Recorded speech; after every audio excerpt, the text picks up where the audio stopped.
পৃথিবীর সবচাইতে উচ্চতম শিব মন্দির জানেন? তুঙ্গনাথ মন্দির। কিভাবে যাবেন?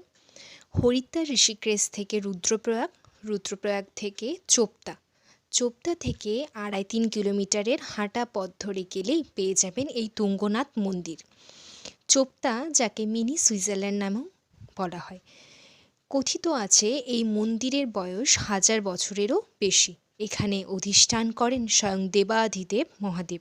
এই মন্দিরের চূড়ার আশেপাশে বিরল প্রজাতির ফুল দেখতে পাওয়া যায়, তার নাম ব্রহ্মকমল। বছরের অধিকাংশ সময় বরফে ঢেকে থাকে এই তুঙ্গনাথ মন্দির।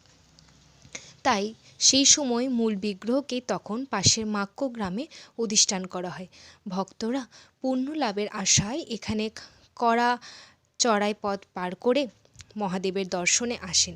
তাই গরমের ছুটিতে ঘুরে যেতেই পারেন পৃথিবীর সবচাইতে উঁচু মন্দির এই তুঙ্গনাথ মন্দির।